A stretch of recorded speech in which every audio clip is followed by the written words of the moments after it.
My family lives here. You guys need to leave.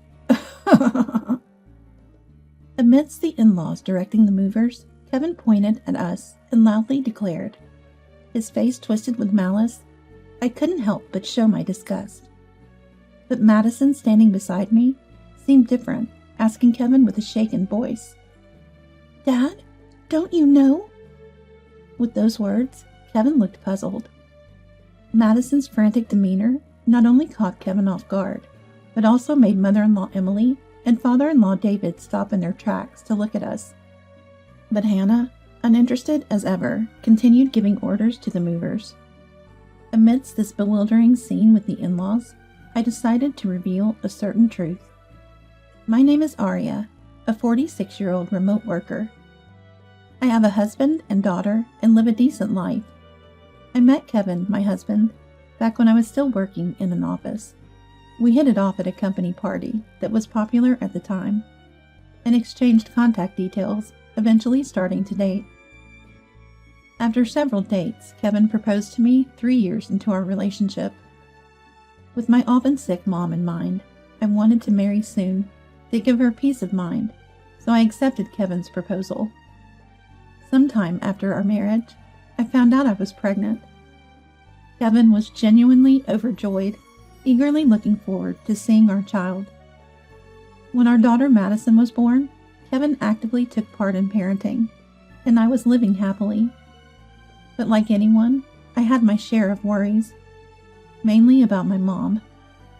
My sickly mom was thrilled to see her granddaughter, visiting us frequently despite her near-bedridden state.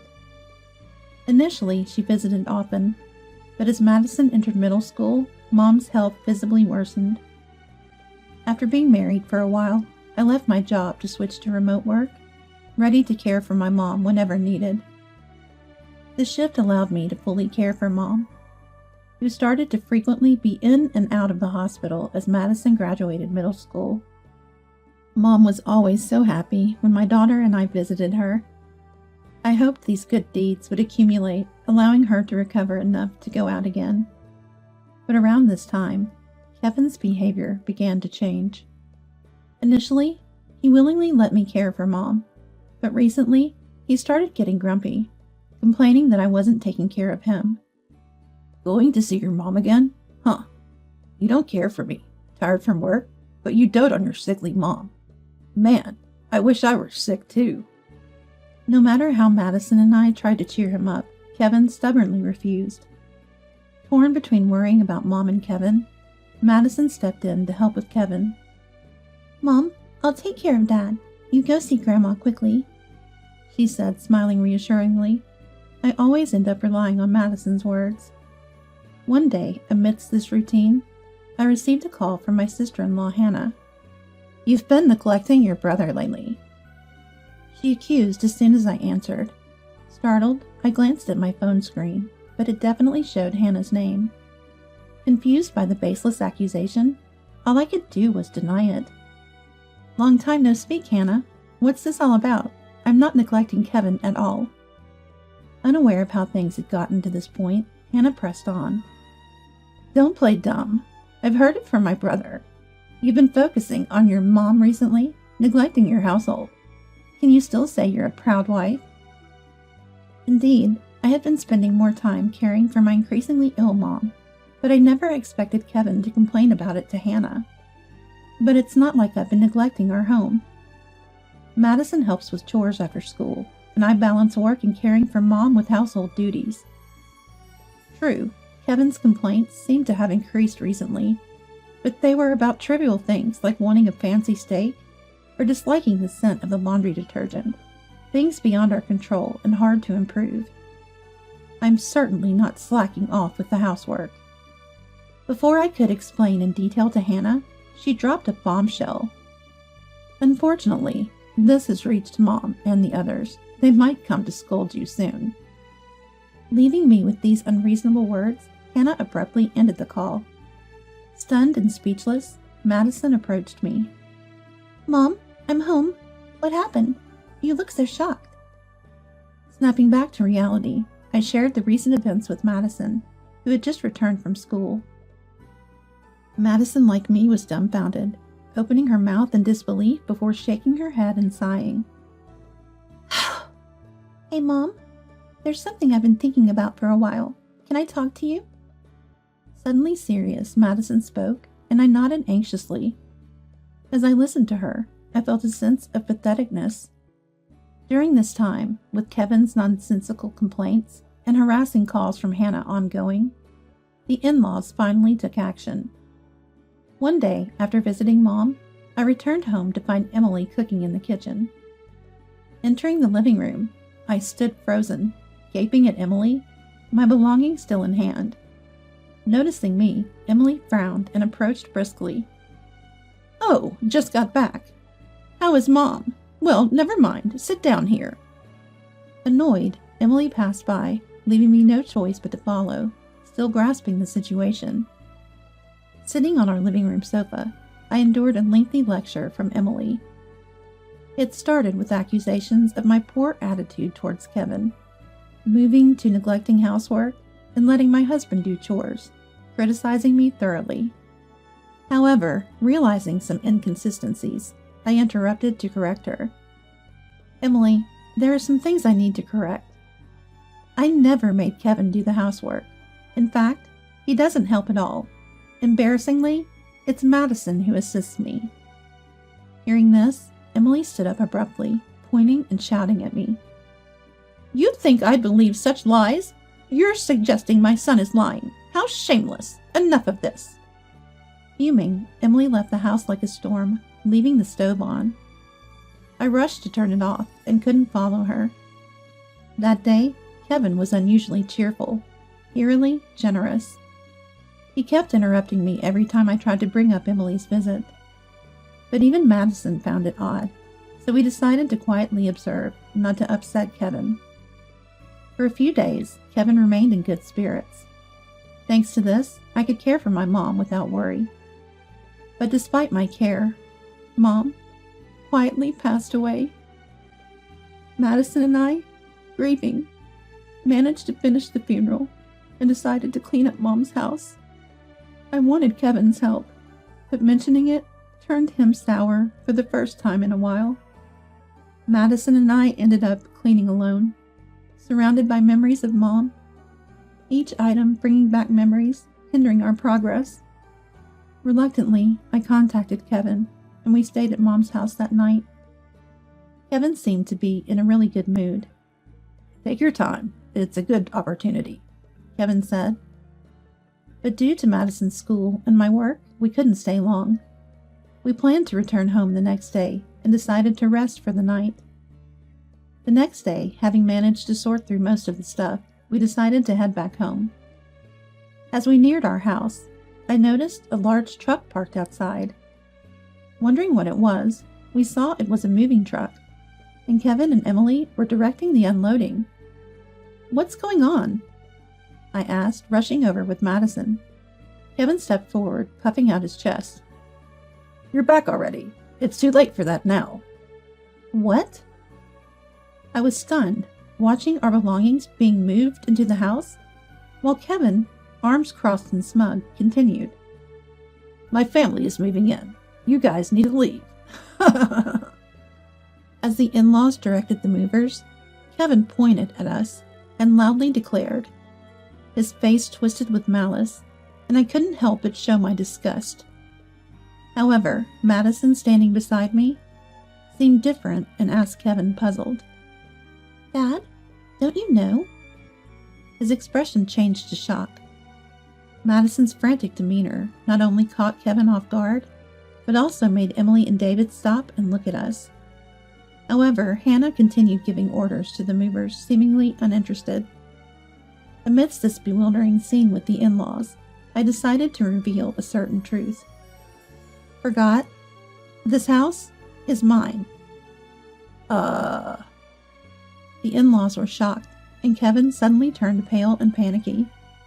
Even Hannah stopped directing the movers and confronted me. What are you talking about?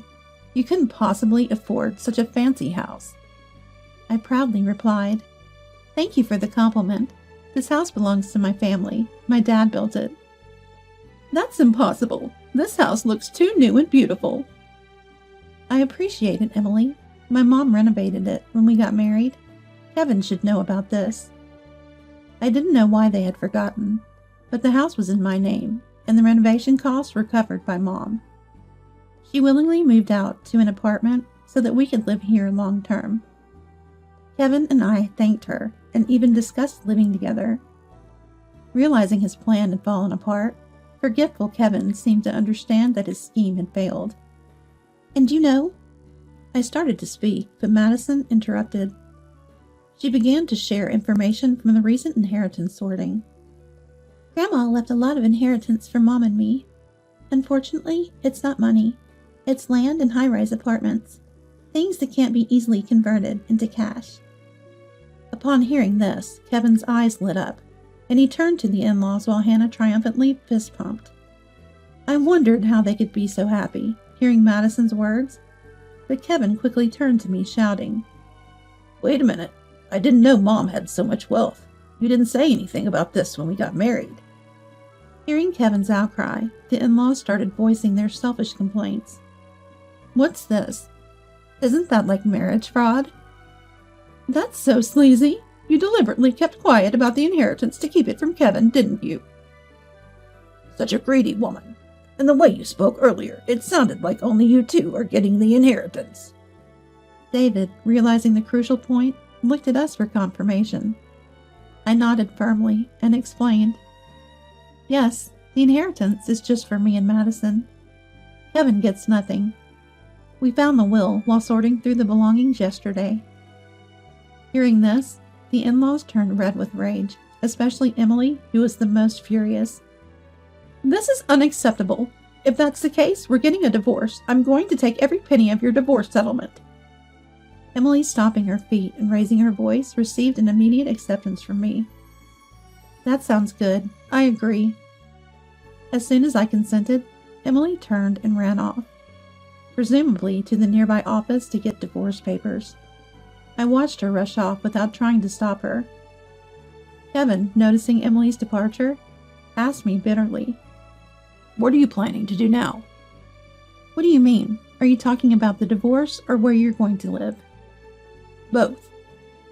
Kevin responded with almost a snarl, but I looked up at the house, feigning disinterest. What if I told you I've already put this house up for sale? What? Now it was Kevin's turn to be stunned. He exchanged glances with David, then looked back at me, confused. It was expected. They wouldn't have thought that I'd sell the house while spending another night at Mom's. Addressing the bewildered Kevin, I spoke up confidently. I've been thinking about it for a while.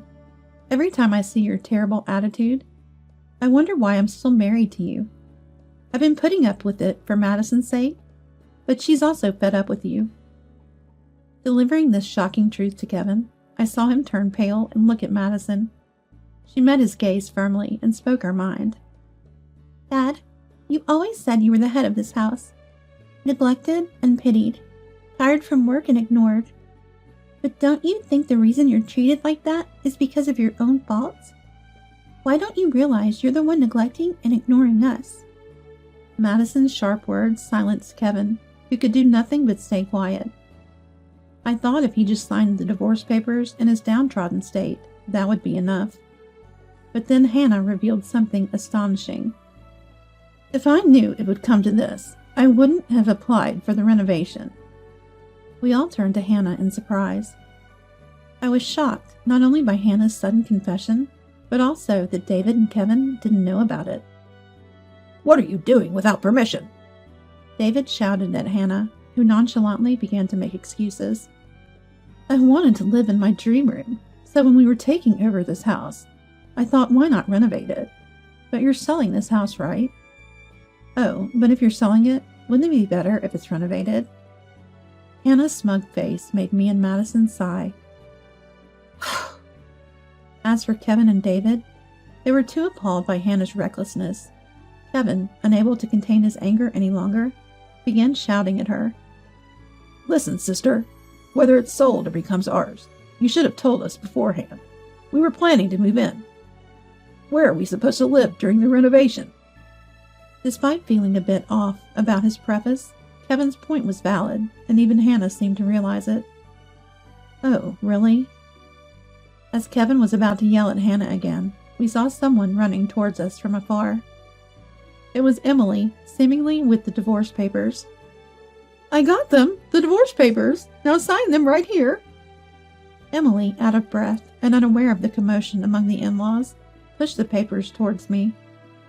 I took the papers from Emily and thrust them at Kevin. "You start writing. You've always made fun of me, and you agree with the divorce, right?" "No way!" Kevin's instant refusal was probably because he knew about Mom's inheritance, but I couldn't bear Kevin's actions and the in-laws' nonsensical behavior any longer. I provoked Kevin, hoping to get him to fill out the papers on the spot. "Changing your mind so suddenly? That's right. You've been in a good mood recently because you plan to take over my house. Too bad. Even without Mom's inheritance, I have no intention of giving you this house, and it's already up for sale. Either way, you're going to be homeless, right?" Kevin looked at the divorce papers with a frustrated face. Trying to hold back from filling them out in anger, I knew exactly how to push his buttons. "It might be humiliating for you, but if you sign these papers, it might ease some of my frustration."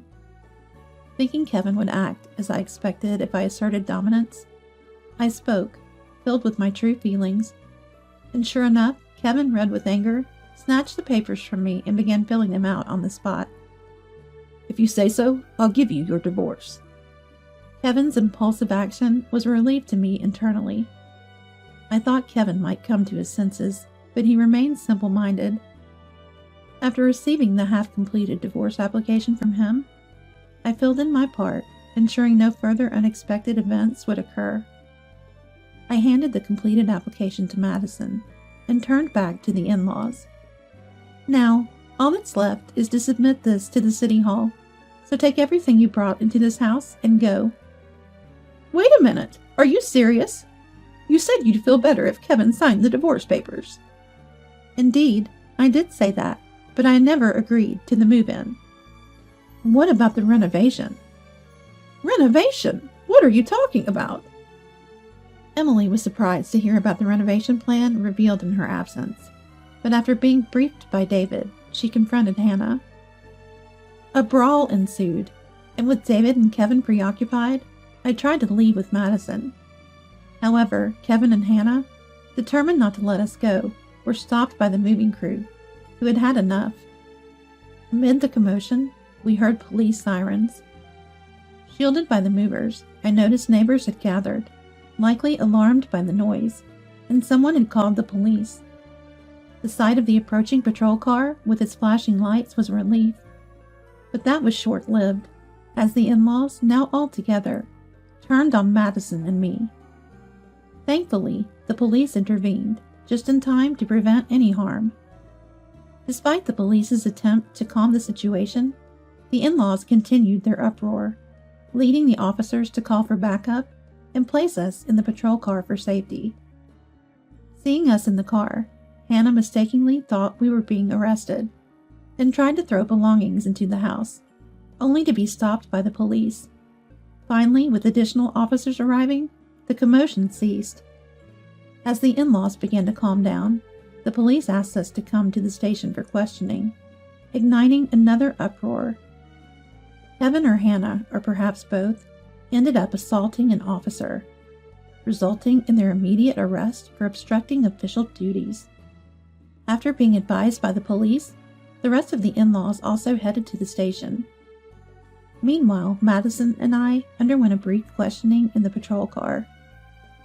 Eventually, Kevin and I officially divorced. Although he initially resisted despite having signed the divorce papers, leading to delays, we managed to finalize the divorce with the help of lawyers. Soon after, we found a buyer for the house, and I was able to secure the sale proceeds.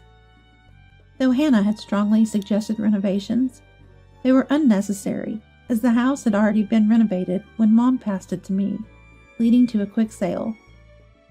Since then, the in-laws were acquitted, but obviously they couldn't return to the inherited house. Having sold their own home in anticipation of moving into mine, they found themselves without a place to live. Moreover, the uproar caused them to be looked down upon by their community, making their situation even more difficult. It was inevitable, given the scale of the disturbance. My filing for a bond in the divorce trial has further cornered the in-laws. Kevin's workplace became aware of the commotion, and after receiving a pay cut, he voluntarily resigned. Now, while working at his current job, he is paying the bond for our divorce trial, and although for a short period, child support for Madison. Naturally, balancing income and expenses has become difficult, and he seems to be managing the payments by juggling multiple jobs. Hannah, initially continuing as a beauty consultant, was eventually fired due to customer rumors about the incident reaching upper management.